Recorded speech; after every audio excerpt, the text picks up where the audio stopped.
हिंद दोस्तों, मैं कन्हैया कुमार एक बार फिर से आपका जी के प्लान पे स्वागत करता हूं। और देखिए कि हम लोग एसपीडी जो किताब है तो उसका सॉल्यूशन देख रहे हैं लोग, और हर पार्ट में 1 से 5 तक यानी कि 5 पेज का देख रहे हैं लोग, ताकि आसानी से आप देख पाएँ डेली का डेली 1 घंटा। तो इस प्रकार हम लोग लगभग 1 महीना में ये ख़त्म हो जाएगा किताब। और जो एग्ज़ाम होने वाला है वो भी 2-3 महीना है, तो आसानी से हो जाएगा। बाद में जो सीरीज बचेगा उसे मास्टर वीडियो बना दिया जाएगा, लेकिन अभी जो टॉपिक वाइज है तो इसे 1 से 5 तक ही देखा जाएगा। तो देखिए अभी तक हम लोग तो 1 से 5 तक गांधी युग तक देख लिए हैं लोग। अब देखेंगे लोग छठा से लेकर 10 तक, जिसमें भारत के बाघ रिजर्व है, जनगणना है, भारत के रामसर साइट है, भारत के अंतरिक्ष पर्यवेक्षण यान है और अंतरिक्ष विज्ञान है। तो आइए देखा जाए।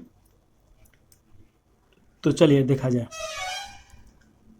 भारत के टाइगर रिजर्व के बारे में दिया गया है। तो देखिए कि वीरा वीरा दुर्गावती टाइगर रिजर्व ये 54वां टाइगर रिजर्व है। ये मध्य प्रदेश में आपका पड़ेगा, तो ये याद रखेगा। कान्हा बांधवगढ़ पांडा ये आपका मध्य प्रदेश में है, और मध्य प्रदेश को टाइगर स्टेट के नाम से भी जाना जाता है, तो ये याद रखेगा। सोया राज भी बोला जाता है मध्य प्रदेश को। इंदिरा प्रियदर्शनी पेंच रिजर्व ये भी मध्य प्रदेश में है। सतपुरा संजय दुबरी ये भी मध्य प्रदेश में है, तो ये आप याद रखिएगा। वीरांगना दुर्गावती टाइगर रिजर्व ये सबसे प्रमुख है, क्योंकि अभी हाल फिलहाल में ये बना है। कान्हा बांधवगढ़ पन्ना, इंदिरा गांधी पेंच रिजर्व, सतपुरा संजय दुबरी ये सभी आपका मध्य प्रदेश में है। और सबसे ज़्यादा टाइगर रिजर्व मध्य प्रदेश में ही है, सबसे ज़्यादा टाइगर भी मध्य प्रदेश में है। इसके बाद हम लोग देखेंगे लोग मानस, नामेरी, काजीरंगा, ओरंग ये आपका असम में पड़ेगा। नामदफा, पक्के और कमलंग ये आपका अरुणाचल प्रदेश में पड़ेगा। नागार्जुन सागर श्रीशैलम ये आपका आंध्र प्रदेश में पड़ेगा। वाल्मीकि ये देखिए कि बिहार का एकमात्र टाइगर रिजर्व है, जो कि अब 2 टाइगर रिजर्व हो गया है, एक और भी जमुई में बनाया गया है। तो ये इस प्रकार 2 टाइगर रिजर्व है। तो वाल्मीकि कहाँ पे है? बिहार में। चलिए इसके बाद आगे देखिएगा। इंद्रावती और अचनकरमार ये आपका छत्तीसगढ़ में पड़ेगा, और उदयती सीता नदी ये भी छत्तीसगढ़ में है, तो ये याद रखेगा। पलामू टाइगर रिजर्व आपका झारखंड में है। दम्पा देखिएगा मिजोरम में। रणथंबोर, सरिस्का, मुकुंद हिल्स और रामगढ़ी विषधारी ये 92वां टाइगर रिजर्व है, ये आपका पड़ेगा राजस्थान में। बांदीपुर, भादरा, नागौरहर ये कर्नाटक में है। डांडेली या काली टाइगर रिजर्व ये कर्नाटक में पड़ेगा। बिलगिरी रंगथाना टाइगर रिजर्व कर्नाटक में है। पेरियार परम्बुकुलम ये आपका केरल में है। मेलघाट, पेंच, सह्याद्री, बोर्ड ये सभी महाराष्ट्र में है। तबोडी, अंधेरी, नवेगांव, जगजीरा ये आपका महाराष्ट्र में पड़ेगा। दुधवा और पीलीभीत उत्तर प्रदेश में है। रानीपुर टाइगर रिजर्व 53वां ये आपका उत्तर प्रदेश में पड़ेगा। जिम कार्बेट जो कि भारत का पहला टाइगर रिजर्व है, और राजाजी 2 आपका उत्तराखंड में ये रखेगा। सुंदरवन और बुक्सा ये दोनों पश्चिम बंगाल में है। कावल और अमराबाद ये आपका तेलंगाना में पड़ेगा। सिमलीपाल, सतकोसिया ये उड़ीसा में पड़ेगा। कालकाइड, मुंदईथुरई और अन्नामलाई आपका तमिलनाडु में है, और मुंदुमलाई और सत्यमंगलम भी तमिलनाडु में है, तो ये आप याद रखेगा। इसके बाद देखेंगे लोग कि श्रीबुलो मोगामलाई ये आपका तमिलनाडु में पड़ेगा। और थोड़ा सा यहाँ से परीक्षा उपयोगी तथ्य दिया गया है, तो उसके बारे में देखा जाए। बाघों की सर्वाधिक संख्या मध्य प्रदेश में है, तो ये तो हम शुरू में ही बताए हैं। देखिएगा कि भारत के 18 राज्यों में बाघ पाए जाते हैं। बाघ का वैज्ञानिक नाम पैंथेरा टाइग्रिस है, और राष्ट्रीय बाघ दिवस 29 जुलाई को मनाया जाता है। भारत में कुल टाइगर रिजर्व 54 है फिलहाल। भारत का पहला टाइगर रिजर्व जिम कार्बेट है, जो 1 अप्रैल 1973 को टाइगर रिजर्व घोषित किया गया। क्षेत्रफल में सबसे बड़ा टाइगर रिजर्व देखिएगा कि नागार्जुन सागर श्रीशैलम है, जो आंध्र प्रदेश में है। क्षेत्रफल में सबसे छोटा टाइगर रिजर्व आप देखिएगा कि बोर टाइगर रिजर्व है, और ये आपका महाराष्ट्र में पड़ेगा। देखिए कि बाघों की संख्या के अनुसार उत्तराखंड जिम कार्बेट सबसे बड़ा है, तो ये याद रखेगा। सबसे ज़्यादा इसमें टाइगर है लोग। कैलाश साखला को टाइगर मैन ऑफ इंडिया कहा जाता है, तो ये याद रखेगा। Kailash Sakhla tiger man of India. चलिए इसके बाद आगे देखा जाए। इसमें देखिए कि जनसंख्या 2011 के बारे में शॉर्ट नोट्स दिया गया है। तो देखिए भारत में पहली जनगणना की शुरुआत 1872 में किया गया, और लॉर्ड मेयो इस समय कार्यकाल था इनका। देश में नियमित जनगणना की शुरुआत 1881 में किया गया, जिसमें लॉर्ड रिपन का कार्यकाल था। स्वतंत्र भारत की पहली जनगणना आपका 1951 में किया गया। जनगणना का महाविभाजक वर्ष देखिएगा कि 1921 को बोला जाता है, क्योंकि यहाँ पे ऋणात्मक जनसंख्या देखिएगा। जनसंख्या का लघु विभाजक वर्ष आपका 1951 हो जाएगा। जनगणना से संबंधित अनुच्छेद 246 है और ये केंद्रीय सूची के अंतर्गत आता है। जनगणना का विषय 7वीं अनुसूची के संघ सूची के अंतर्गत आएगा। सॉरी, केंद्रीय सूची हम बोले थे, संघ सूची में आएगा। जनगणना की अवधि प्रत्येक 10 वर्ष पे किया जाता है। जनसंख्या का अध्ययन डेमोग्राफी या जनसांख्यिकी बोला जाता है। 2011 की जनगणना का क्रम देश के 15वां और स्वतंत्र भारत का 7वां था। 2011 की जनगणना का आदर्श वक्त हमारी जनगणना हमारा भविष्य था। कुल 29 प्रश्न इसमें पूछे गए थे। जनगणना का शुभंकर प्रगणक शिक्षिका था, तो ये याद रखेगा। प्रथम जनगणना कमीशन देखिएगा कि डब्ल्यू मॉडल था, तो ये याद रखेगा। स्वतंत्र भारत के प्रथम जनगणना आयुक्त R.A. गोपाल स्वामी 1949 से 53 बनाए गए थे। 2011 के जनगणना आयुक्त C. चंद्रमौली थे, तो ये याद रखेगा। पहली बार जाति आधारित जनगणना 1931 में किया गया था। विश्व जनसंख्या दिवस प्रत्येक 11 जुलाई को मनाया जाता है प्रत्येक साल। कुल जनसंख्या देखिए कि भारत का 2011 के अनुसार 121 करोड़ के आसपास में है। भारत में विश्व का जनसंख्या 17% है, तो ये याद रखेगा। सॉरी, 17.5% है। पुरुष जनसंख्या देखिए कि 62.32 करोड़, जो जनसंख्या के हिसाब से 51.47% हो जाएगा। महिला जनसंख्या 58.75 करोड़, जो कि 48.53 ये प्रतिशत के हिसाब से हो जाएगा। देखिए कि दशकीय वार्षिक वृद्धि दर 17.7% से लेके 1.64% के बीच में था। कुल साक्षरता दर भारत में देखिए 73% है। पुरुष साक्षरता दर 80.9% और महिला साक्षरता दर 64.6% है। लिंगानुपात का बात किया जाए तो भारत में लिंगानुपात का मतलब होता है, भारत में कहीं भी लिंगानुपात का मतलब होता है 1000 पुरुष पे महिलाओं की संख्या, तो 1000 पुरुष पे 943 महिला हैं। शिशु लिंगानुपात जो 0 से 6 वर्ष के शिशु को गिना जाता है 919 है, तो ये लिंगानुपात से कम ही हो गया है। जनसंख्या घनत्व तो देखिएगा 382 प्रति व्यक्ति वर्ग किलोमीटर में आएगा लोग, यानी 1 वर्ग किलोमीटर में 382 व्यक्ति है लोग। सर्वाधिक लिंगानुपात केरल का है 1084 और न्यूनतम लिंगानुपात हरियाणा का है 879। सर्वाधिक केंद्र शासित लिंगानुपात पांडुचेरी और न्यूनतम केंद्र शासित लिंगानुपात दमन और दीप में है। सर्वाधिक जनसंख्या घनत्व बिहार का है 1106 और न्यूनतम जनसंख्या घनत्व अरुणाचल प्रदेश का है 17 होगा। सर्वाधिक केंद्रीय जनसंख्या देखिए घनत्व तो दिल्ली में है और न्यूनतम जनसंख्या घनत्व अंडमान निकोबार में है। सर्वाधिक जनसंख्या उत्तर प्रदेश में 19.98 करोड़ है, लगभग 20 करोड़ के आसपास में, और न्यूनतम जनसंख्या सिक्किम में है 6.11 लाख के आसपास में है। सर्वाधिक केंद्र शासित जनसंख्या दिल्ली में है, तो ये तो जानते ही हैं। चलिए आगे देखा जाए। न्यूनतम केंद्र शासित जनसंख्या लक्षद्वीप हो जाएगा। एकमात्र राज्य जहां जनसंख्या घटी है तो नागालैंड में। सर्वाधिक साक्षरता केरल में है 94% और न्यूनतम साक्षरता बिहार में 61.8%। न्यूनतम महिला साक्षरता बिहार में 51.5%।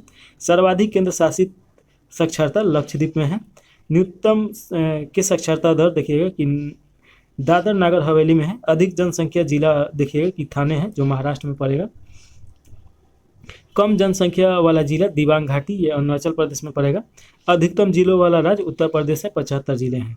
तो ये जनसंख्या का शॉर्ट नोट्स हम लोग देख लिए हैं लोग। अब इधर देखा जाए अगला जो टॉपिक है,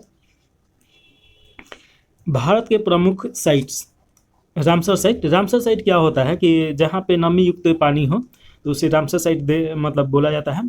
और देखिए कि ईरान में एक जगह है रामसर, वहीं पे रामसर कन्वेंशन हुआ था और उसी के बाद रामसर साइट चुना जाना स्टार्ट हुआ। तो भारत में देखिए कि कौन कौन रामसर साइट है। तो बखीरा वन्यजीव अभयारण्य, ये उत्तर प्रदेश में पड़ेगा। हैदरपुर आंध्रभूमि उत्तर प्रदेश। सूर सरोवर या कीथम झील, ये आपका इंपॉर्टेंट है, ये उत्तर प्रदेश में। नवाबगंज पक्षी अभयारण्य उत्तर प्रदेश। पार्वती अर्गा पक्षी अभयारण्य उत्तर प्रदेश। और उसके बाद देखिए कि समन पक्षी अभयारण्य, समरपुर पक्षी अभयारण्य, सांडी पक्षी अभयारण्य और सवारी नागर पक्षी अभयारण्य, ये सभी आपका उत्तर प्रदेश में है। भिंडवाना सुल्तानपुर देखिए कि ये दोनों आपका हरियाणा में पड़ेगा। और देखिए कि गुजरात के जो है तो ये आपका है खिजारिया पक्षी अभयारण्य, थोल झील पक्षी अभयारण्य, बांधवाना आंध्रभूमि, नल सरोवर पक्षी अभयारण्य, ये चारों का चारों गुजरात में है। तोसोकर झील ये लद्दाख में पड़ेगा, ये बहुत इंपॉर्टेंट है, बार बार क्वेश्चन आता है। महाराष्ट्र का देख लीजिए कि महाराष्ट्र में नंदूर मगेश्वर पक्षी अभयारण्य है, और काबरताल पक्षी अभयारण्य बिहार में है, तो ये बहुत इंपॉर्टेंट है। आसन संरक्षण पक्षी अभयारण्य उत्तराखंड, नागल वन्यजीव अभयारण्य पंजाब, और देखिए पंजाब में और भी है लोग, इसमें केशवपुरम मियाँ समुदाय आरक्षित और कजली झील है, तो ये याद रखिएगा। सुंदरबन डेल्टा ये पश्चिम बंगाल में पड़ता है। रुद्र सागर झील त्रिपुरा में पड़ता है। देखिए कि सूरीसर और मानस झील ये आपका जम्मू कश्मीर में है। होकेरे वेटलैंड जम्मू कश्मीर में। रेणुका वेटलैंड देखिएगा कि हिमाचल प्रदेश में सबसे छोटा। चंदेर वाट वेटलैंड ये हिमाचल प्रदेश में पड़ेगा। और पॉइंट कैलेवन अभयारण्य ये तमिलनाडु में पड़ेगा। भीतरकनिका तो जानते ही हैं, ये मैंग्रोव वन है और ये उड़ीसा में पड़ेगा। देखिए कि भोज वेटलैंड ये आपका मध्य प्रदेश में है। वेबनाड ये आपका केरल में पड़ेगा। स्तंभकोडम और अष्टमुडी ये भी केरल में पड़ेगा। दीपोर बिल आपका असम में पड़ेगा, तो ये भी इम्पोर्टेंट है। इससे संबंधित जो पॉइंट दिया गया है महत्वपूर्ण पॉइंट, तो देखिए कि भारत में कुल 80 रामसर साइट है। 80वां रामसर साइट देखिए कि मगधी केरे संरक्षण है जो कर्नाटक में बनाया गया है। सर्वाधिक रामसर साइट तमिलनाडु में है 16। सर्वाधिक आंध्र भूमि गुजरात में है। भारत का सबसे बड़ा आंध्र भूमि सुंदरबन डेल्टा है। विश्व आंध्र भूमि दिवस 2 फरवरी को मनाया जाता है प्रत्येक साल। आंध्र भूमि संरक्षण हेतु प्रथम सम्मेलन ईरान के रामसर साइट 1971 में हुआ था। भारत रामसर कन्वेंशन 1 फरवरी 1982 को शामिल हुआ। देखिए कि सबसे ज़्यादा आंध्र भूमि वाला देश यूके है, और रामसर सूची में शामिल होने वाला पहला स्थल कुबर्ग प्रायद्वीप है जो ऑस्ट्रेलिया में था। चलिए अगला देखा जाए। अगला जो टॉपिक है शॉर्ट टॉपिक, भारतीय अंतरिक्ष केंद्र और प्रक्षेपण यान। तो इसरो के बारे में पहले दिया गया है। तो इसरो का स्थापना देखिए इसका फुल फॉर्म पहले देख लीजिए। भारतीय अंतरिक्ष अनुसंधान संगठन यानी इंडियन सैटेलाइट रिसर्च ऑर्गेनाइजेशन इसका हो जाएगा। तो ये फुल फॉर्म भी याद रखेगा। स्थापना 15 अगस्त 1969 को किया गया। मुख्यालय बंगलौर में है जो कर्नाटक में पड़ेगा। प्रथम अध्यक्ष देखिए कि विक्रम साराभाई हैं, और विक्रम साराभाई को भारतीय अंतरिक्ष कार्यक्रम के पिता या जनक के रूप में जाना जाता है। विक्रम साराभाई अंतरिक्ष केंद्र यानी VSSC स्थिर है, ये तिरुवनंतपुरम है जो कि केरल की राजधानी है। सतीश धवन अंतरिक्ष क्षेत्र ये श्रीहरिकोटा में है जो आंध्र प्रदेश में पड़ेगा। स्पेस एप्लीकेशन सेंटर ये अहमदाबाद में है। राष्ट्रीय सिंदूर संवेदी केंद्र ये हैदराबाद में पड़ेगा। भारतीय सिंदूर संवेदी स्थान ये देहरादून में पड़ेगा। और देखिए कि नासा का गठन जो कि अमेरिका का अंतरिक्ष संगठन है 1958 में किया गया था, और वाशिंगटन DC में इसका मुख्यालय है। स्पेस एजेंसी देखिए नासा अमेरिका का है। जाक्सा ये जापान का हो जाएगा। ISA इजराइल का हो जाएगा। CNSA चीन का है, और रूस कोस्मोस ये रूस का हो जाएगा। सुपरको ये देखिए कि पाकिस्तान का है, और AEB ये ब्राज़ील का है। भारतीय प्रथम उपग्रह एवं मिशन देखिए कि प्रथम उपग्रह देखिएगा कि आर्यभट्ट 19 अप्रैल 1975 को सोवियत संघ से प्रक्षेपित किया गया था। भारत में प्रक्षेपित भारत का प्रथम उपग्रह रोहिणी है, RS-1 के नाम से भी जाना जाता है। भारत का पहला मौसम उपग्रह कल्पना 1 है जो पुराना नाम मैटसेट था, तो ये याद रखेगा। भारत का प्रथम संचार उपग्रह एप्पल है, तो ये याद रखेगा। भारत का प्रथम चंद्र मिशन चंद्रयान प्रथम। पहला पृथ्वी अवलोकन उपग्रह ESOS है 3। भारत का पहला सौरमंडल आदित्य 1 है, तो ये याद रखेगा। उसके बाद अगर देखा जाए तो प्रक्षेपण यान दिया गया है यहाँ पे। SLV का पूर्ण रूप देखिए सैटेलाइट लॉन्च व्हीकल हो जाएगा। ASLV का पूर्ण रूप एगमेंटेड सैटेलाइट लॉन्च व्हीकल हो जाएगा। SSLV का पूर्ण रूप स्मॉल सैटेलाइट लॉन्च व्हीकल, तो ये सब क्वेश्चन पूछता है। इसके बाद देखिए PSLV polar satellite launch vehicle. GSLV जियो साइक्लोनोरियस सैटेलाइट लॉन्च व्हीकल हो जाएगा। SLV-3 भारत का प्रथम प्रक्षेपित यान है। भारत का प्रथम उपग्रह रोहिणी RS-1 18 जुलाई 1980 को SLV-3 से भेजा गया था। देखिए कि PSLV का नाम वर्क हाउस कहा जाता है। GSLV के माध्यम से अधिक भार वाले उपग्रहों को भेजा जाता है। उसके बाद बात किया जाए कि इधर देखा जाए अंतरिक्ष कार्यक्रम जो है विश्व अंतरिक्ष युग प्रवेश किया 1957 में। भारत में अंतरिक्ष कार्यक्रम शुरू हुआ 1962 में। अंतरिक्ष विभाग आयोग की स्थापना 1972 में किया गया। अंतरिक्ष में प्रथम जानवर लाइका यानी कृत्रिम कुतिया थी, तो इसे भेजा गया था। अंतरिक्ष में पहुंचने वाले प्रथम व्यक्ति मेजर यूरी गार्गिन थे जो सोवियत संघ के थे। 1961 में इन्हें भेजा गया था अंतरिक्ष में। अंतरिक्ष में जाने वाली प्रथम महिला वेलेनिना तेरेस्कोवा है, ये सोवियत संघ की है, 1963 में भेजा गया। अंतरिक्ष में तैरने वाले प्रथम व्यक्ति अलेक्सी लियोनोवा है, ये सोवियत संघ के 1965। अंतरिक्ष में तैरने वाला प्रथम महिला स्वेटलाना सबिकातिया है। और अंतरिक्ष में प्रथम एशियाई फाम तुआनपे है।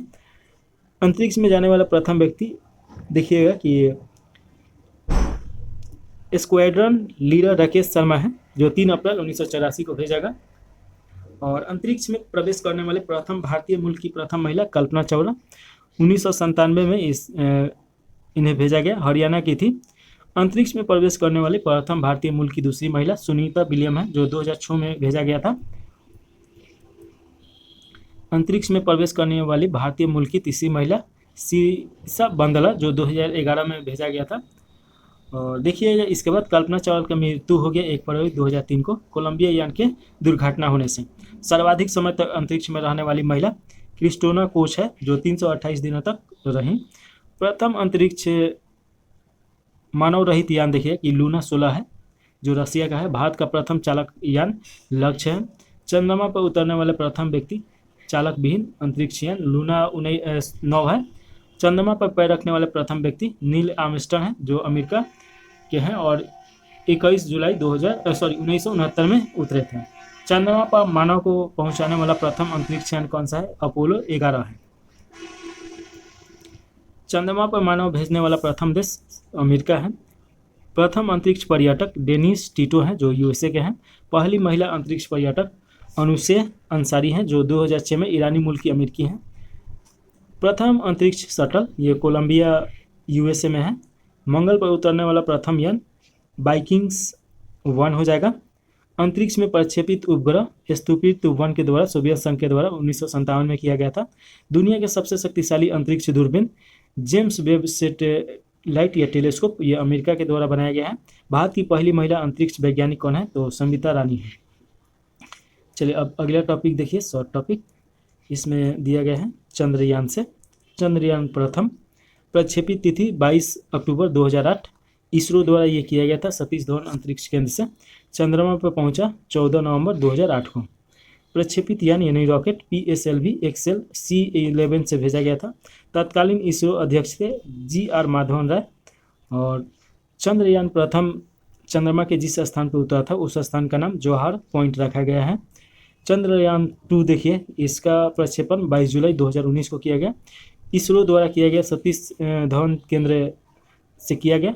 चंद्रमा की कक्षा में प्रवेश 20 अगस्त 2019 को किया।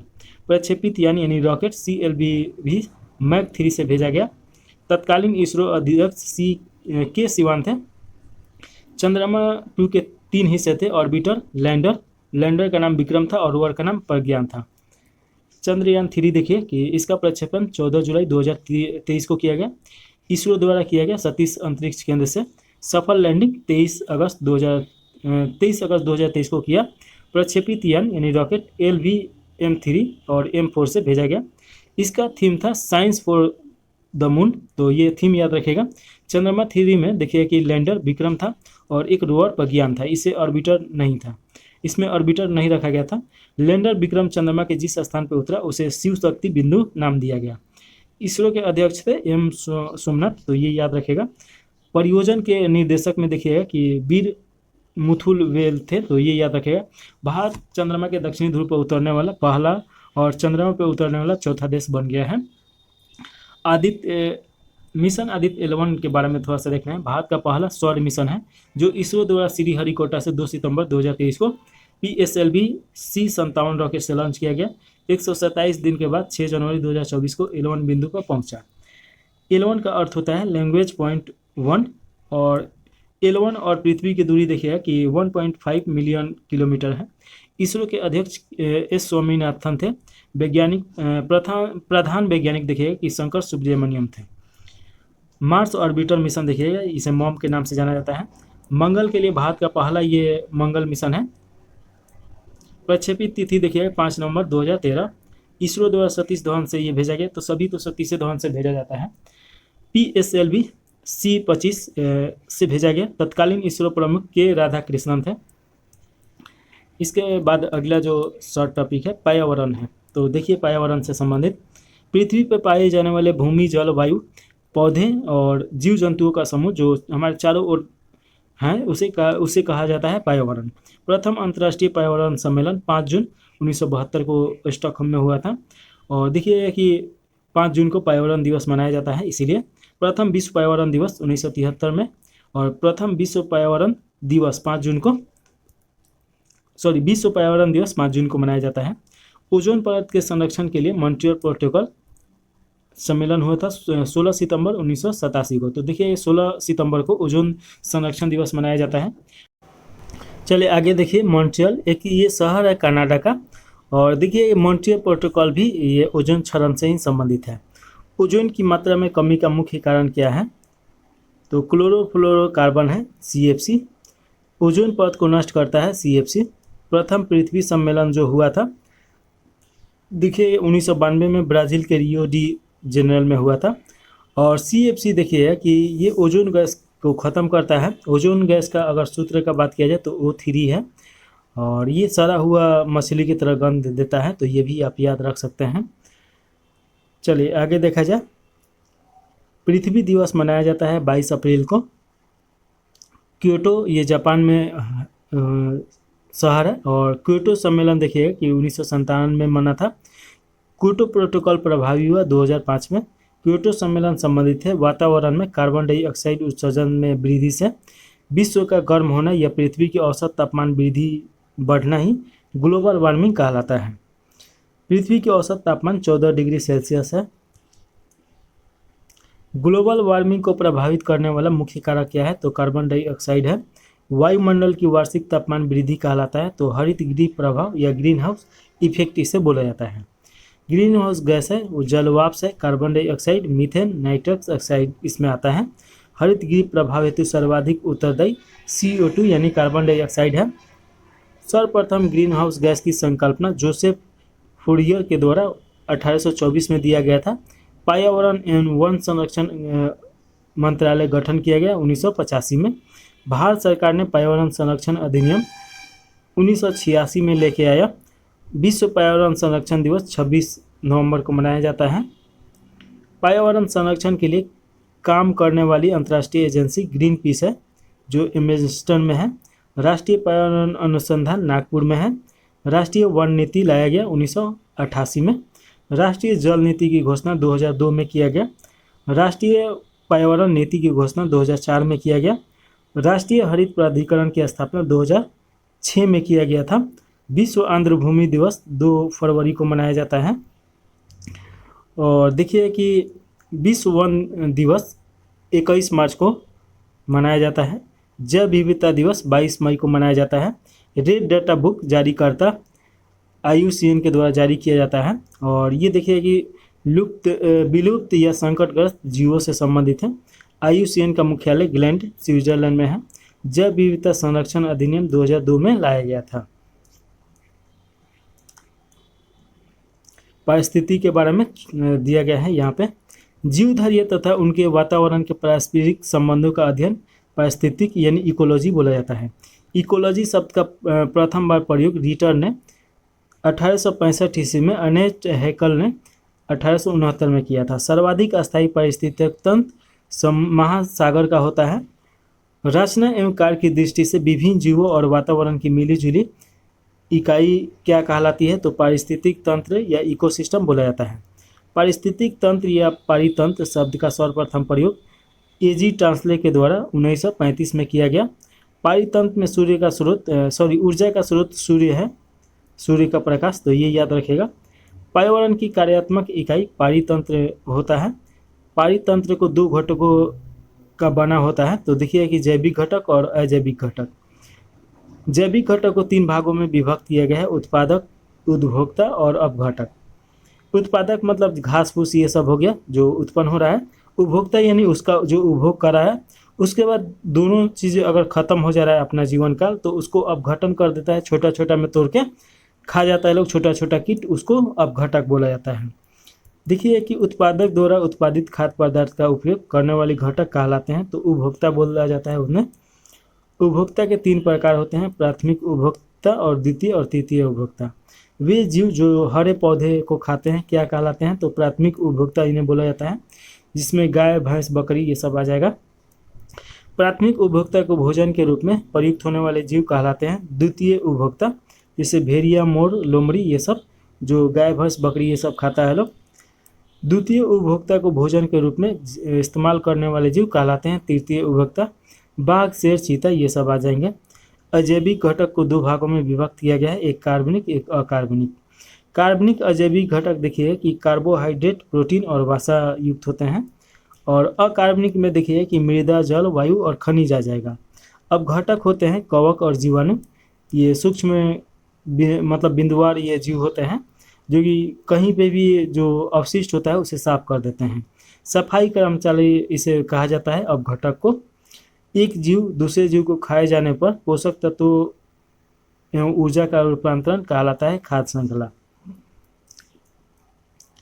खाद्य श्रृंखला बनती है उत्पादकों, उपभोक्ताओं और अपघटकों से मिलकर। खाद्य श्रृंखला में प्राथमिक और द्वितीय उपभोक्ता मानव है।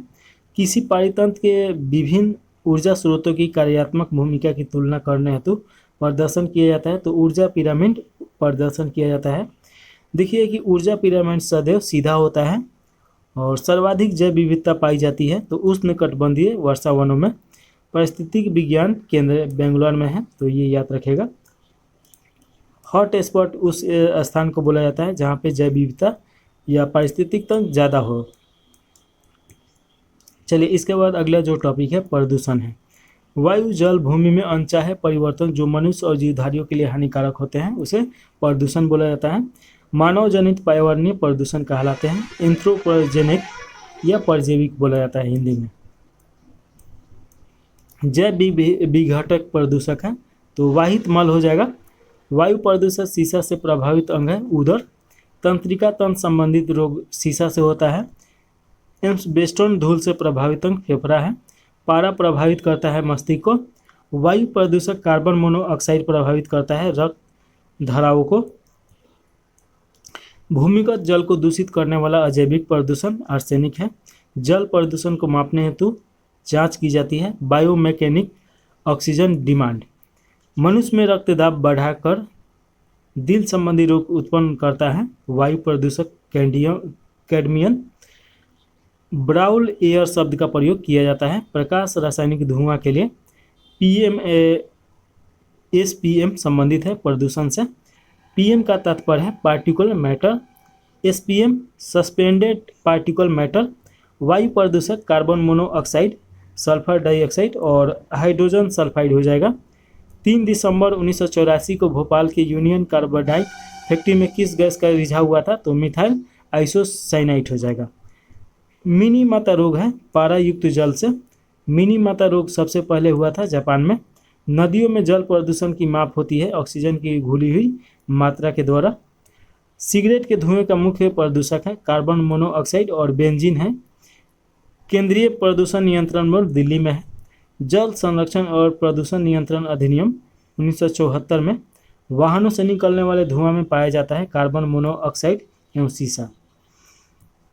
कारखानों से निकलने वाला धुआं में मुख्य रूप से पाई जाती है कार्बन डाइऑक्साइड, अम्ल वर्षा सल्फर डाइऑक्साइड SO2 और नाइट्रोजन ऑक्साइड NO का होता है। अम्ल वर्षा के रूप में पृथ्वी पर गिरते हैं सल्फ्यूरिक अम्ल और नाइट्रस अम्ल। DDT होता है अजैविक अपघटनीय प्रदूषण। संगमरमर से निर्मित ऐतिहासिक इमारतों को हानि पहुंचाता है सल्फर डाइऑक्साइड। ग्रीन मफलर संबंधित है ध्वनि प्रदूषण से। चावल के खेत से निकलने वाला प्रदूषण है मीथेन। इसका रासायनिक सूत्र CH4 होता है, तो ये आप याद रखेगा। चलिए इसके बाद देखिए अगला जो हम लोग का टॉपिक है इतिहास की प्रमुख घटनाएं। Short topic. भारत में आर्यों का आगमन 1500 ईसा पूर्व में हुआ था। ऋग्वैदिक काल देखिए तो 1500 से लेकर 1000 ईसा पूर्व का ये काल है। उत्तर वैदिक काल 1000 ईस्वी से लेकर 600 ईस्वी पूर्व। महावीर का जन्म 540 ईस्वी में हुआ था। महावीर का निर्वाण 468 ईस्वी में हुआ था। गौतम बुद्ध का जन्म देखिएगा कि 563 ईसा पूर्व और गौतम बुद्ध का महापरिनिर्वाण 483 ईसा में हुआ था। सिकंदर का भारत आक्रमण देखिएगा कि 326 से लेकर 325 ईस्वी के बीच में ये माना जाता है। चंद्रगुप्त मौर्य की मृत्यु 258 ईस्वी में हुआ था। अशोक का कलिंग विजय, जिसके बाद ये धर्म नीति अपनाता है रक्त नीति छोड़ के, 261 में हुआ था। विक्रम संवत का प्रारंभ 58 ईस्वी में हुआ था। 58 ईसा पूर्व, सॉरी ये सब ईसा पूर्व है। इसके बाद ईस्वी आएगा। शक संवत का प्रारंभ 78 ईस्वी में हुआ था और हिजरी संवत का प्रारंभ 622 ईस्वी। फाहियान की भारत यात्रा 405 से लेकर 411 ईस्वी के बीच में। हर्षवर्धन का शासनकाल 606 से लेकर 647 के बीच में। हेनसंग की भारत यात्रा 630 में हर्षवर्धन के काल में ही आया था। यात्रियों का राजकुमार इसे बोला जाता है। चीनी यात्री ईस्ट का प्रथम भ्रमण 673 में हुआ था। बिहार का ये भ्रमण किया था। भारत का प्रथम मुस्लिम आक्रमण 712 ईस्वी में किया गया था। सोमनाथ मंदिर आक्रमण 1025 में किया गया था। तराई का प्रथम युद्ध देखिएगा कि 1191। तराई का द्वितीय युद्ध 1192। गुलाम वंश की स्थापना 1206 ईस्वी में। इब्न बतूता का भारत आगमन 1333। विजयनगर साम्राज्य की स्थापना 1336। तैमूर लंग का भारत आक्रमण 1398। गुरु नानक देव की जयंती 1369। वास्को डिगामा का भारत आगमन 11 मई 1498। आगरा शहर की स्थापना 1506 ईस्वी में। चौसा का युद्ध 1539 में लड़ा गया था। कनौज या बिलग्राम का युद्ध 1540 ईस्वी में। पानीपत का युद्ध 1526 ईस्वी में और पानीपत का द्वितीय युद्ध 1556 ईस्वी में। पानीपत का तृतीय युद्ध 1761 ईस्वी में हुआ था। अकबर का जन्म 1542 ईस्वी में। अकबर 13 वर्ष की उम्र में 1556 में गद्दी पर बैठा। हल्दी घाटी का युद्ध देखिए कि ये 1576। दीन ए इलाही धर्म की स्थापना 1582 में अकबर के द्वारा किया गया था। ईस्ट इंडिया कंपनी की स्थापना 1600 ईस्वी में हुआ था। अकबर द्वारा मनसबदारी का प्रारंभ 1574 में। प्लासी का युद्ध 1757 में हुआ था और अलीगढ़ की संधि भी 1757। विद्रोह का युद्ध देखिएगा कि 1759 में। बक्सर का युद्ध 1764 में हुआ था। प्रथम आंग्ल मैसूर युद्ध देखिएगा 1767 से 69। द्वितीय आंग्ल मैसूर युद्ध 1780 से 84। तृतीय आंग्ल मैसूर युद्ध 1790 से 92 और चतुर्थ आंग्ल मैसूर युद्ध 1799 में हुआ था। हैदर अली यहाँ पे मर जाता है। इस प्रकार ये मैसूर का सिर भी उससे बोला जाता है और यहीं पे समाप्त हो जाता है। सन्यासी विद्रोह देखिए 1770 में हुआ था। संथाल विद्रोह 1855 से लेकर 56 में हुआ था। इसके बाद देखिएगा गवर्नर जनरल एवं वायसराय, यहाँ से भी क्वेश्चन आता है। बंगाल का पहला गवर्नर जनरल वारेन हेस्टिंग हो जाएगा। पिंडारियों का दमन वारेन हेस्टिंग के द्वारा किया गया था। बंगाल में द्वैत शासन रॉबर्ट क्लाइव के द्वारा लाया गया था। बंगाल में अस्थायी बंदोबस्त लॉर्ड कॉर्नवालिस के द्वारा लाया गया था। भारत में सिविल सेवा का जनक कॉर्नवालिस को जाना जाता है। भारत का अंतिम गवर्नर जनरल लॉर्ड कैनिंग है। भारत का प्रथम वायसराय लॉर्ड कैनिंग है। स्वतंत्र भारत का प्रथम governor general Lord Mountbatten. Bengal का विभाजन देखिए कि लॉर्ड कर्जन के समय में हुआ था 1905 में। रेलवे बोर्ड का गठन लॉर्ड कर्जन के समय में हुआ था। बंगाल विभाजन लॉर्ड हुआ लॉर्ड हार्डिंग द्वितीय के द्वारा 1911 में। भारत में रेलवे की स्थापना 1953 में लॉर्ड डलहौजी के समय में हुआ था। भारत की डाक सेवा 1954 में लॉर्ड डलहौजी के समय में हुआ था। भारत देखिए पहली बार पाकिस्तान की मांग लिन लिंगथिंगो के द्वारा किया गया था। जलियांवाला बाग हत्याकांड लॉर्ड चेम्सफोर्ड के द्वारा उस समय किया गया। सती प्रथा 1829 में अंत और ठगी प्रथा 1830 में किया गया विलियम बेंटिंग के समय। प्रथम फैक्ट्री अधिनियम पारित हुआ लॉर्ड रिपन के समय। अलीगढ़ मुस्लिम विश्वविद्यालय की स्थापना 1920 में लॉर्ड जेम्स के समय में हुआ था। संविधान सभा की प्रथम बैठक लॉर्ड लेवेज के समय में हुआ था। बम्बई कोलकाता मद्रास में हाईकोर्ट की स्थापना 1862 में किया गया था और लॉर्ड कैनिंग उस समय वायसराय थे। होम रूल लीग की स्थापना चंपारण सत्याग्रह 1917 में किया गया था। उस समय देखिए कि चेम्सफोर्ड के समय में किया गया था और गांधी जी यहाँ पे इसके नेता थे। और देखिए कि इन गांधी जी को बुलाने वाले रामचंद्र शुक्ल थे, तो ये भी आप याद रखेगा।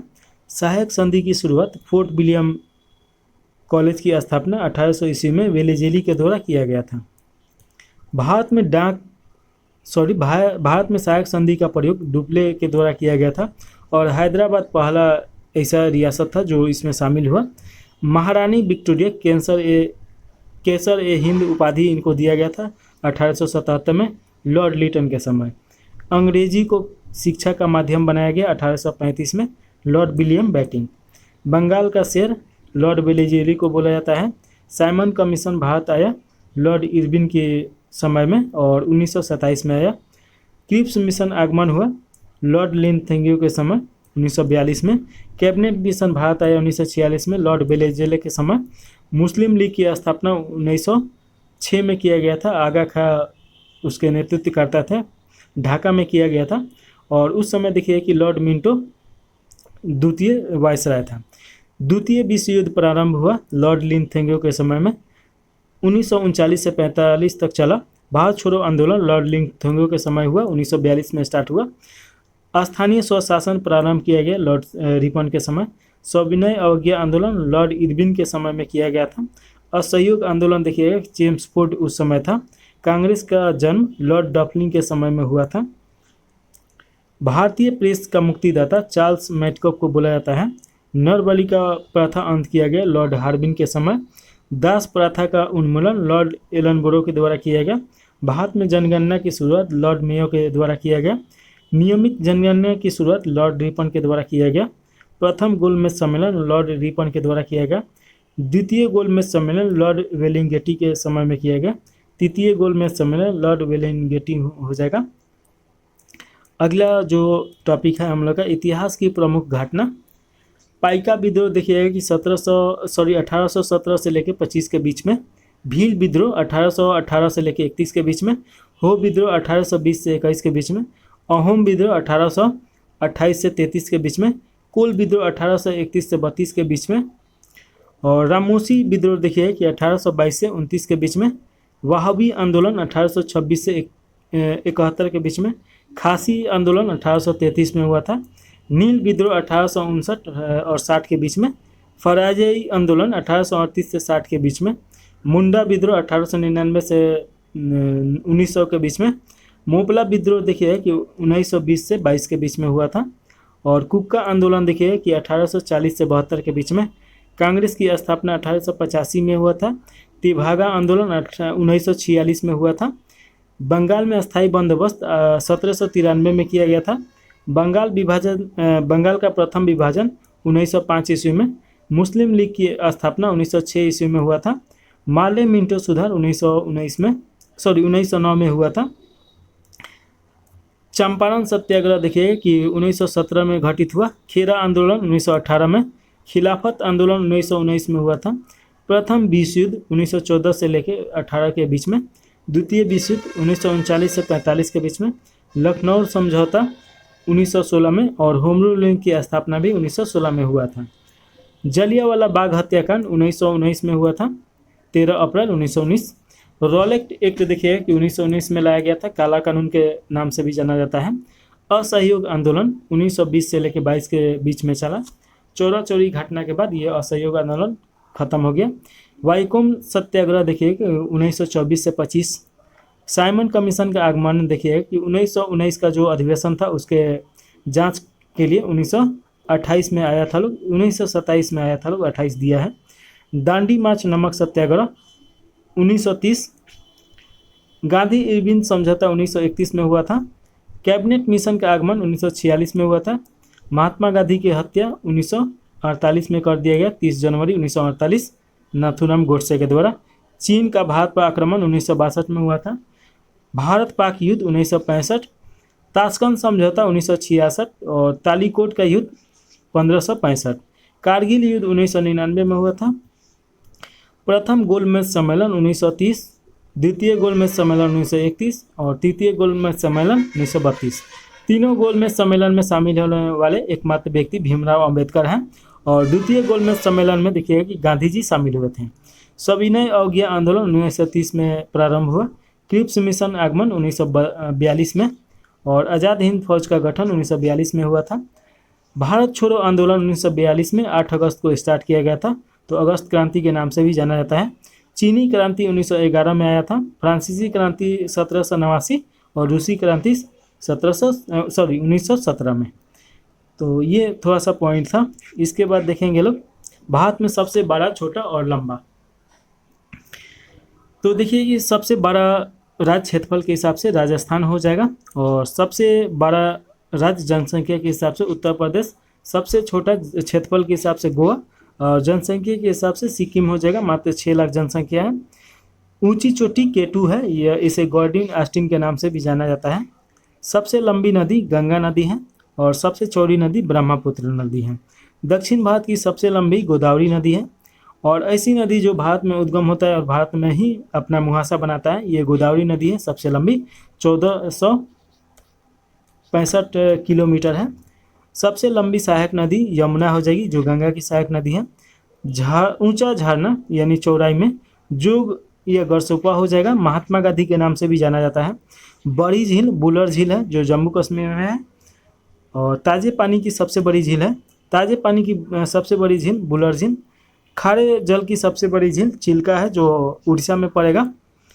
सबसे ऊंचाई पर झील चोलामू झील है, जो सिक्किम में है। और बड़ी कृत्रिम झील देखिएगा कि गोविंद सागर पंथ, ये आपका उत्तराखंड में पड़ेगा। लंबा समुद्री तट मरीन बीच है, जो चेन्नई में है। लंबी तट रेखा वाला राज्य गुजरात है, और सेकेंड नंबर पे आंध्र प्रदेश आता है। सबसे छोटी तट वाला राज्य गोवा है। सबसे लंबी तटीय अप्रायद्वीपीय राज्य देखिएगा कि आंध्र प्रदेश हो जाएगा।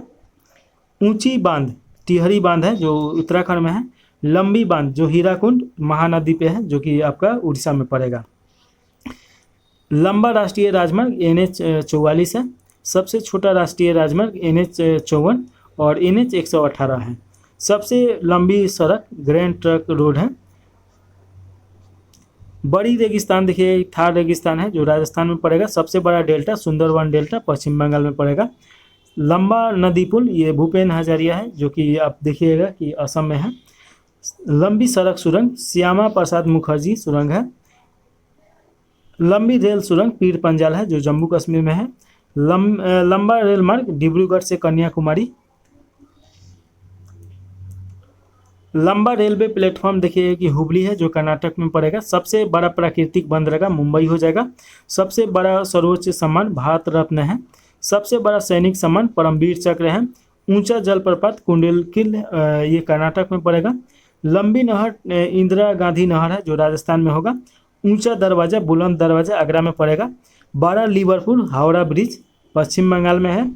और गहरी नदी घाटी भागीरथी एवं अलकनंदा में पड़ेगा।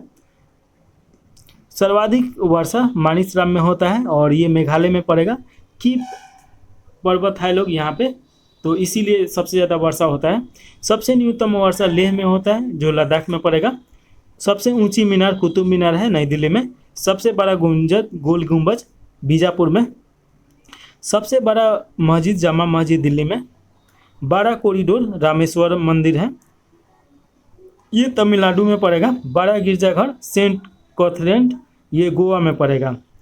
सबसे बड़ा गुरुद्वारा स्वर्ण मंदिर अमृतसर। सबसे बड़ा पशु मेला सोनपुर मेला बिहार।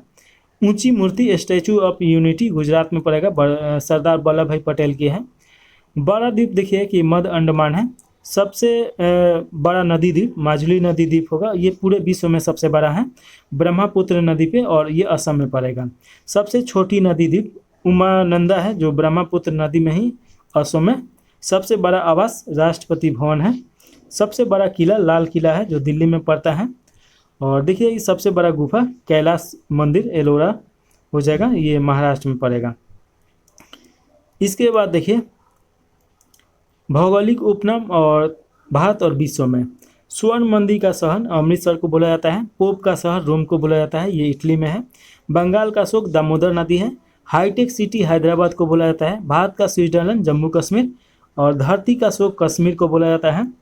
भारत का मैनचेस्टर इसे अहमदाबाद को बोला जाता है। भारत का दक्षिण भारत का मैनचेस्टर कोयम्बटूर हो जाएगा, तमिलनाडु में पड़ेगा। उत्तर भारत का मैनचेस्टर कानपुर यूपी में पड़ेगा। श्वेत नगर बेलग्रेड को बोला जाता है। चीन का शोक हांगसो नदी को बोला जाता है। मध्य रात्रि के सूर्य का देश नॉर्वे है। यूरोप के खेल का मैदान स्विट्जरलैंड को बोला जाता है, क्योंकि यहीं पे बैठ के और निर्णय लिया जाता है किस पे युद्ध करना है, किस पे अटैक करना है, नहीं करना है। सफ़ेद हाथियों का देश थाईलैंड को बोला जाता है। देखिए रबर उत्पादन में भी थाईलैंड प्रथम स्थान पे है, और इसका प्राचीन नाम कृष्ण देश था। उगते सूर्य का देश जापान है। हजार झीलों की भूमि फिनलैंड को बोला जाता है। नील का उपहार या वरदान मिस्र को बोला जाता है। डूबते सूर्य का देश ब्रिटेन है। और धान का कटोरा छत्तीसगढ़ को बोला जाता है। विश्व का चीनी का कटोरा क्यूबा को बोला जाता है। भारत का पेरिस जयपुर है। पिंक सिटी के नाम से भी जयपुर को जाना जाता है। इसके बाद देखिए गुलाबों का शहर चंडीगढ़ है। और भारत का पीटर्सबर्ग जमशेदपुर को बोला जाता है। यूरोप का मरीज तुर्की है। सांपों का देश ब्राज़ील को बोला जाता है। पूर्व का वेनिस कोचीन को बोला जाता है। इलेक्ट्रॉनिक या अंतरिक्ष शहर बेंगलोर है जो कर्नाटक की राजधानी है। पिरामिड देश मिस्र है। अंडों की टोकरी आंध्र प्रदेश को बोला जाता है। सोया प्रदेश मध्य प्रदेश, टाइगर भी बोला जाता है मध्य प्रदेश को। कॉकपिट ऑफ यूरोप बेल्जियम हो जाएगा। भारत का प्रवेश द्वार मुंबई है। भारत का मसालों की बगीचा केरल को बोला जाता है। City of golden gate San Francisco. इस्पात नगरी जमशेदपुर हो जाएगा। लैंड ऑफ गोल्डन पीस ये ऑस्ट्रेलिया हो जाएगा। भूमध्य सागर का द्वार जिब्राल्टर हो जाएगा। स्वर्ण मंदिर पैकोडो का देश म्यांमार हो जाएगा। क्वीन ऑफ डेक्कन ये पुणे हो जाएगा। और उसके बाद देखिए कि फलों की डालियाँ हिमाचल प्रदेश को बोला जाता है। भारत का बगीचा बेंगलोर को बोला जाता है। ब्लू माउंटेन ये मिजोरम में है और इसे पैगमिंग चोटी के नाम से जाना जाता है। पवित्र भूमि जेरूसलम को बोला जाता है। मोतियों का द्वीप बहरीन हो जाएगा। मरकट एम्स्टर्डम द्वीप ये आयरलैंड। आंसुओं का प्रवेश द्वार बाब अल मंडल हो जाएगा। पूर्व का मैनचेस्टर देखिए कि ओसाका को बोला जाता है। प्यासी भूमि ऑस्ट्रेलिया हो जाएगा। एशिया का मरीज चीन है। अंध महाद्वीप अफ्रीका को बोला जाता है। एड्रियाटिक की रानी वेनिस को बोला जाता है। हजार हाथियों की भूमि लाओस को बोला जाता है। और देखिए कि नई वर्ल्ड यूरोप को बोला जाता है, तो ये आप याद रखिएगा। इसके बाद देखिए ऐसा कौन सा ऐसा देश है जिसके नाम पे महासागर का नाम रखा गया, तो इंडिया हो जाएगा। हिंद महासागर। विश्व में सबसे छोटा बड़ा लंबा ये दिया गया है। सबसे लंबी नदी नील नदी है जो कि 11 देशों से होकर प्रवाहित होती है। विक्टोरिया झील से निकलती है। अफ्रीका महाद्वीप में ये प्रवाहित होती है। चौड़ी नदी देखिए दुनिया का तो अमेजन हो जाएगा। ब्राज़ील और दक्षिण अमेरिका में है। छोटी नदी डी नदी है जो कि संयुक्त राज्य अमेरिका में है। लंबी सहायक नदी मेडीरा है जो कि अमेजन की है। सबसे लंबी तट कनाडा का तट है। सबसे व्यस्त व्यापार नदी राइन नदी है जो जर्मनी में पड़ेगा। सबसे बड़ी झील कैस्पियन सागर झील है जो रूस में है। सबसे बड़ी गहरी झील बैकाल झील साइबेरिया रूस में है। ताजे जल की झील जो है सुपीरियर लेक सुपीरियर जो कि अमेरिका में पड़ेगा। बड़ी खारे झील जो है कैस्पियन सागर है। और झील के अंदर झील मेनुटी है जो कनाडा में पड़ेगा। सर्वाधिक ऊंचाई पर स्थित झील टिटिकाका है। पृथ्वी पर सबसे निचला बिंदु या झील मृत सागर है। और महासागरों में सबसे निचला बिंदु मेरियाना गर्च या स्ट्रेंच बोला जाएगा। सबसे बड़ा महासागर एशिया महासागर। सबसे छोटा महासागर ऑस्ट्रेलिया महासागर। सबसे बड़ा या गहरा महासागर प्रशांत महासागर। सबसे छोटा महासागर आर्कटिक महासागर है। सबसे बड़ा सागर दक्षिण चीन सागर है। सबसे बड़ा ग्लेशियर लेबेट फिशर हो जाएगा, अंटार्कटिका में पड़ेगा। सबसे बड़ा बंदरगाह न्यूयॉर्क बंदरगाह जो अमेरिका में पड़ेगा। सबसे बड़ा देश क्षेत्रफल के हिसाब से रूस हो जाएगा। यूरोप और एशिया दोनों में पड़ता है। सबसे छोटा देश क्षेत्रफल के हिसाब से वेटिकन सिटी जो इटली के एक बीच में है, जो सिर्फ इसमें 1000 पोप रहता है लोग। बड़ा देश जनसंख्या के हिसाब से चीन हो जाएगा एशिया में, और एशिया में ये पड़ेगा, और पूरे वर्ल्ड में ये सबसे बड़ा है जनसंख्या के हिसाब से। छोटा देश जनसंख्या के हिसाब से वेटिकन सिटी। सबसे लंबा सीमा वाला देश कनाडा हो जाएगा। सबसे छोटी सीमा वाला देश जिब्राल्टर हो जाएगा। और सर्वाधिक सीमाओं वाला देश चीन है, 13 देशों के साथ सीमा बनाता है। बड़ा द्वीप देखिएगा सबसे ग्रीनलैंड हो जाएगा जो आर्कटिक महासागर में है। सबसे छोटा द्वीप मेडागास्कर है जो हिंद महासागर में है। सबसे बड़ा द्वीप समूह इंडोनेशिया है। सबसे बड़ा प्रायद्वीपीय अरब प्रायद्वीप है। सबसे बड़ी नदी माजुली नदी है जो ब्रह्मपुत्र असम में पड़ेगी। सबसे छोटा नदी द्वीप उमानंद ब्रह्मपुत्र असम में पड़ेगा। सबसे बड़ा डेल्टा सुंदरवन डेल्टा भारत में है। सबसे ऊंचा बांध रोगोस्की ये ताजिकिस्तान में होगा। ऊंचा पर्वत शिखर सम्मेलन माउंट एवरेस्ट नेपाल में पड़ेगा। सबसे लंबी पर्वतमाला एंडीज पर्वतमाला है जो दक्षिण अमेरिका में है। सबसे ऊंची पर्वतमाला हिमालय है जो एशिया में पड़ेगा, और ये नेपाल देश में पड़ता है। चौड़ा सबसे जलप्रपात खून जलप्रपात है जो लाओस में पड़ेगा। सबसे ऊंचा जलप्रपात एंजीज है जो वेनेजुला में है। सबसे लंबी जल डमरूमर्द स्थल ये ततास्की है। और सबसे चौड़ा जल डमरू मध्यस्थल, ये डेविस हो जाएगा। सबसे बड़ा रेगिस्तान सहारा रेगिस्तान उत्तरी अफ्रीका में है। एशिया का सबसे बड़ा रेगिस्तान गोबी मरुस्थल हो जाएगा, जो कि मंगोलिया में है। सबसे बड़ा लंबा नहर सुएज नहर है। सबसे व्यस्त नहर कील नहर है।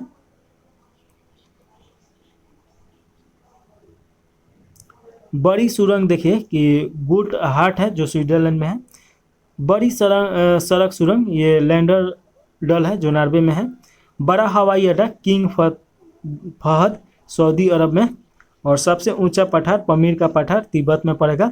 सबसे ऊंची इमारत बुर्ज खलीफा है, जो दुबई में है। विशाल मंदिर अंकोर वाट हो जाएगा, कंबोडिया में है। और भारत की सबसे बड़ी नहर इंदिरा गांधी नहर है। तो ये सभी आप याद रखिएगा। तो इस प्रकार देखिए कि 5 पेज हम लोग ख़त्म कर दिए लोग, और ये पार्ट 2 है। तो इसी प्रकार हम लोग डेली देखा जाएगा 1 घंटे के आसपास में, तो आपका आसानी से 20-25 दिन में ख़त्म हो जाएगा। जय हिंद, जय भारत, यहीं पे समाप्त कर दिया जाए। कोई भी कमेंट करना है तो कमेंट बॉक्स में कीजिए और सलाह दीजिए।